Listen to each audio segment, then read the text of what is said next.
Howdy, folks. Howdy doody. Welcome to the Hot Air Show. I'm Bill. We'd be up in the high country. We're in the high country. This is Chuck right over here. Everybody knows Mr. Fine, don't they? Oh, I think so. I hope so. If they don't, what the heck? No big deal. You know, you people at home, you might be able to see behind us here. We are up in Kingman today. Yep. And we had talked about it. I've given you a couple of event things on this. We're at the Ham Fest. And what people don't really understand about the hams. And this isn't the eating ham. Yeah, go ahead. Is that when all the stuff hits the fan, These are the we boys rely and on girls. them to get communications. Yeah. Both government and civilian. Yeah. This is, by ham, we're actually talking about ham radio enthusiasts.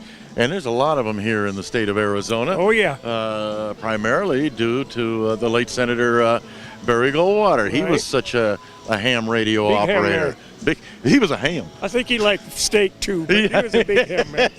But what we thought we would do here today is, now, mind you, we're up here at Centennial Park. We're kind of in the midst of some music playing also. Got a bunch of soccer folks playing. You know who I did see also while I was here, speaking of soccer actually going on, was Dave Hawkins, the Hawk on KGMN from the News Center. He's up here watching the kids play soccer also. And there's a ton of kids playing soccer here in the park. But we're up here for the Ham Radio Festival. Where the guys and gals get together to ham it up. I guess so. We've got some folks around here that are going to show us a few things. Not have to explain so much to Chuck. To me, if it doesn't look like a telephone, I'm no good at it. No, really? Yeah, it's got to have a telephone with it. I had ears before they had ears. I know. But I mean, I'm talking about the telephones that's like in your home, that kind of stuff. That's my background. Well, that's my background. That's a good background. It's not bad. Pays well. It paid well. Kept me fed for a long time, as you can see. And the retirement is doing the same. Well, what these folks do is they're basic ham radio operators. They're licensed, certified by the feds. And what they do is they get together, and as you can see behind us, they have an emergency communications center. Yeah. So when stuff happens and communications go down for whatever reason, they step in and become the eyes and the ears of Mojave County. Yes. And they can relay all the way, if they wanted to. They can go to Spain, England, Germany, wherever around the world, wherever there's another ham radio operator, and get messages out and bring messages in. Yeah. And actually, I think most of the Vietnam veterans remember the map. No, Mars. Mars. It's military amateur radio stations. If it wasn't for them, we'd have never had a chance to call home. You told them where to go, and they would click and find a guy, and you could talk to your mama. You could give mom and dad a call very easily. You know what they're doing right now? They're doing a raffle. So I think what we'll do here is and watch the raffle. We'll go watch a little bit of raffle, watch some of these people win it, and talk to some of these folks here that are hamming it up. Sounds like a good idea. Yeah. Hello, Carolyn. Oh, hello. How are you? I'm fine. What are you doing right here? Well, I'm just sort of making it official for the grand prize drawing of our first annual Mopar Hamfest up here in Kingman, Arizona. Now, Mopar. Mojave Professional Amateur Radio Club. I was almost ready to say, is this sponsored by Chrysler? You know? Well, that's what they call their parts, Mopar. Yeah, that's why. Mojave, again, what does it stand for? Mojave Professional Amateur Radio Club. There you go. Mojave Professional Amateur Radio Club. So you've got a combination of both, pros and amateurs in it. Oh, of course. Oh, We're nothing but professionals. Yeah. Yeah. So you guys have had a pretty busy day up here, right? It's been a great turnout. We were out here. I think we had even people overnight that camped out overnight up here. We started the day with like 7 o'clock this morning with our little radio swap meet out here in the park. 9 o'clock we had an amateur radio test session across the street at Mojave Library, and we made. We didn't have very many people turned out for that, but we had 2 people got brand new amateur radio licenses, so they'll be on the air soon. How nice. Probably this afternoon. No, they have Not to get that their license first. Okay. So, Yeah. but and I brought my things out from the Radioactive Amateur Radio Club of Mojave High School. I just started a radio club down there this past year. I'm teaching amateur radio as a science class in my classroom. Oh, nice. And we'll have our radio club station up shortly. Very nice. Yeah. See, I hear from this lady frequently on the emails, and You guys need an Emmy. An Emmy, yeah, an Emmy. That's, well, You guys do such a great job. The Joe Mama is enough for us what we get. But you know, the thing is, I hadn't heard from Carolyn for a while, and I keep in pretty close touch with her son Matt.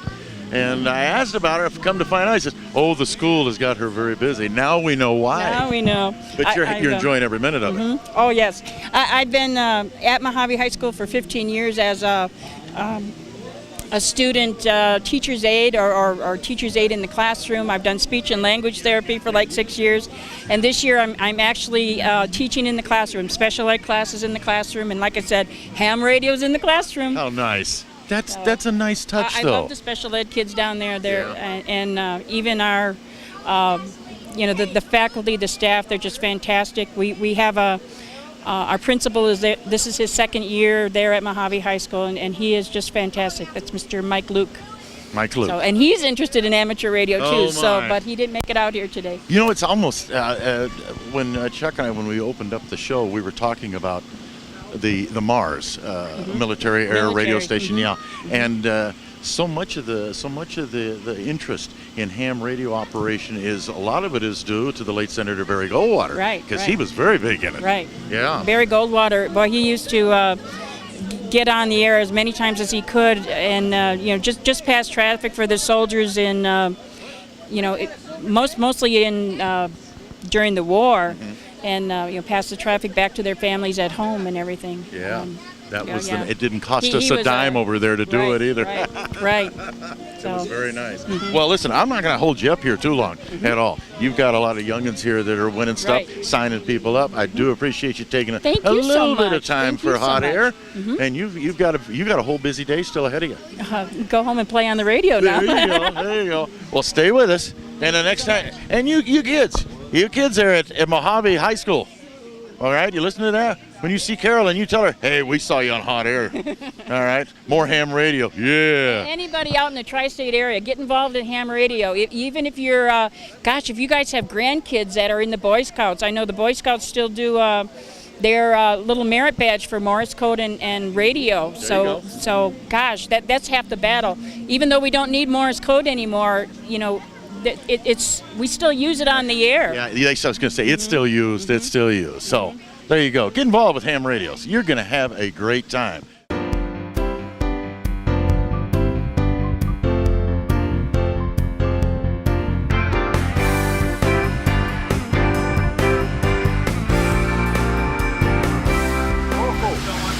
Hello, Bill. Hey, gotta get you on here, Fred. Hot Air. Hot Air time. Bomb. I love it. Watch it at least once or twice a week. Very nice. Thank you. Glad you watch. Appreciate it. Hey, Like I said, you guys deserve an Emmy. and Emmy. Hey, I want to thank you for inviting us here today. We've had a great time. It has been very interesting. A learning experience. Our pleasure. Remember, when the cell phones quit and the telephones die, we're here. Our stuff runs on batteries and runs under any circumstance. It always runs. Yep. Thank you, Fred. Thank you so much. Thank you very much, Bill. You're welcome. You know, Chuck, Yes. being down here at this Ham Fest, as we're calling this. Yeah, I know. I run into somebody that makes our TV station work. This is Matt Crick right here. Greetings. This is Mr. KKAX. How you doing today, Matt? I'm doing real nice. Well, now, obviously, you do the TV, so this is. We shouldn't really be surprised to see you. Yeah, in the professional capacity, I am a broadcast engineer.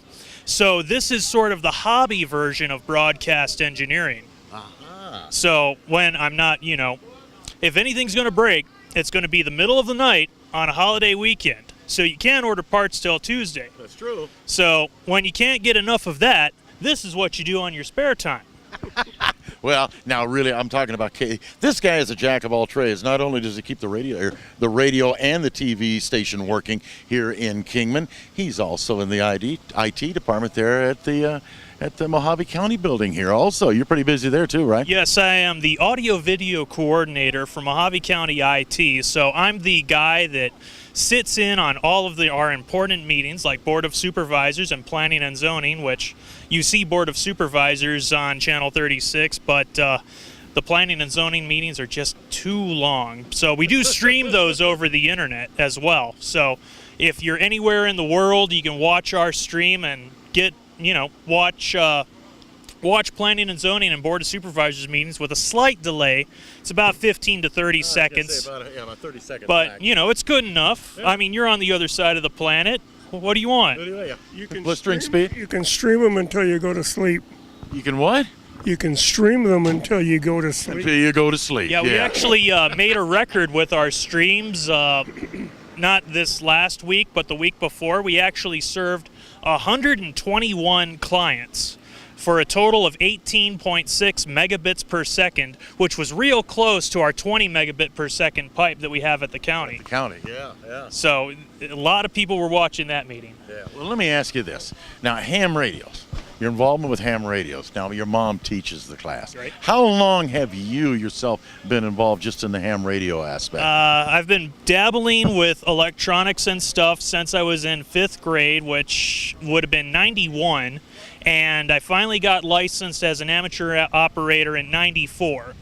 And for the longest time I held, for 8 months I held a novice, but that was just the written exam only. Back when we had, back in the day we had 5 classes of amateur radio operator. Yeah. Now we have 3. Yeah. So if you held a novice in a written, you also had to pass Morse code, or you had a year to take a technician.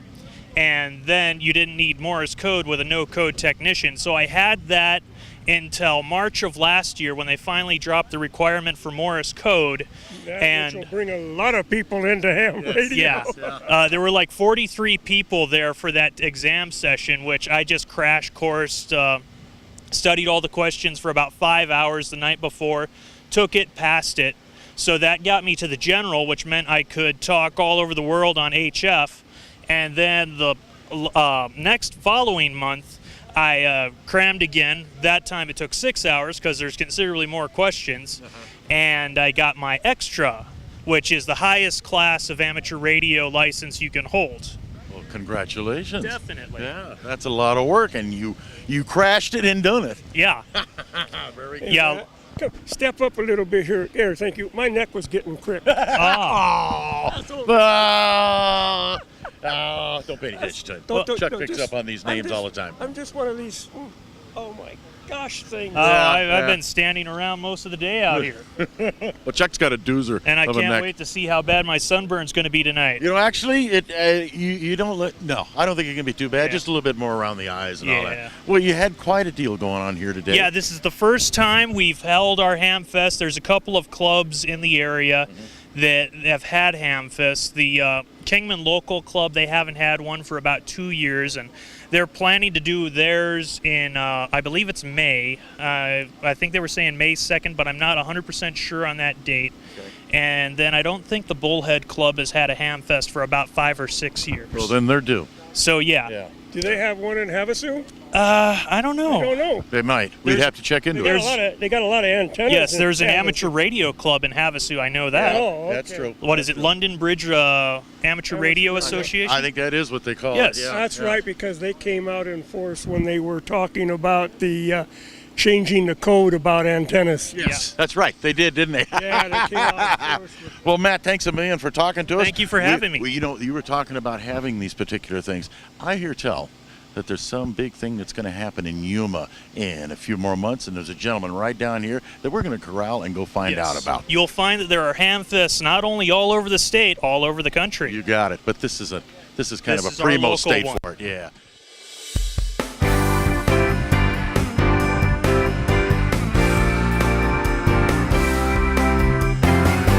I'm Jack Kokis, KC7DUU from Yuma, Arizona. This February of 2009, On the 20th and 21st, we're having a ham fest there at the Yuma Fairgrounds in Yuma, Arizona.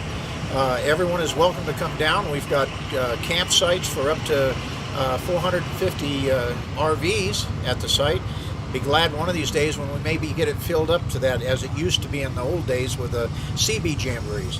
But anyway, we have lots of prizes. We have a Buzzard Barbecue, which is our annual catered barbecue for everybody to sit down and feast at. And during the barbecue, they give away, in some cases, some years we've given away as many as 100 door prizes. On Saturday night, when the barbecue is now, that's also when they're going to announce the giveaway for the grand prizes. Last year's grand prize was a ICOM 7000 and a 7000 IC 7000 tuner, and there were several both base stations and handhelds that were given away that year. These folks here, RF Stuff, they come down and support us every year since the first year we started, which was 5 years ago. And they do a wonderful job, and we look forward to seeing them every year. So we try to follow them around when we can, and we look forward to seeing you guys down in Yuma this year. This has been quite interesting. It really has. I know that you had the ham radio bug for some time, CB in particular, I should say. Yeah, CB and, 2 meter. Yeah, but I tell you what, these folks, everybody, they can say what they want. Radio geeks, all that kind of stuff. That's not so.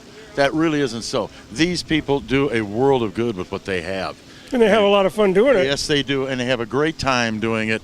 And, learning this stuff is no small object to try to overcome at all. It takes a lot of training. When you play with electronics, it's a lot of thinking. It's a lot of thinking and a lot of hard work. It's really a lot of fun, though, if a person really thinks about it. Where else can you sit in your living room or a bedroom and for not a whole lot of money be able to talk to somebody in Russia, England? Yeah. You can talk to, you can receive Kingman. Kingman. But, you can receive all you want on that giant boob tube you've got in there. But to be able to turn around and receive and talk at the same time, now that's the real trick. Yeah. Yeah. And you got all the different bands. So you can get like Radio Free Europe. You can get a lot of stations that are commercial stations because of the finite way you can set your channels. I mean you would set bands. Your receiver up. Your everything all about it. And, so a lot of interest. You got this big thing happening down here. You got another big ham fest. If you're really interested, check around Bullhead, Lake Havasu, see when you're maybe going to have something like this. Yeah. And then in February on the 20th and the 21st, down in Yuma, they're going to have the big monster one. So that would be on the same caliber as the electronic show in Vegas or the National Association of Broadcasters show. Yeah. Yes, it is that big down there in Yuma. I suggest take that weekend and go down there and check it all out. Yeah. How's that? Check it out. You can get everything from, I don't know if they could sell CBs, but you get all sorts of good stuff. I think for a person getting into it, a 2 meter nice place to start. Is a good place because you can take a 2 meter and jack it up with a little bit of power. Well, no, you have to. Today, change power, the tomorrow, diodes. the world, isn't it? Yeah. Yeah. Okay.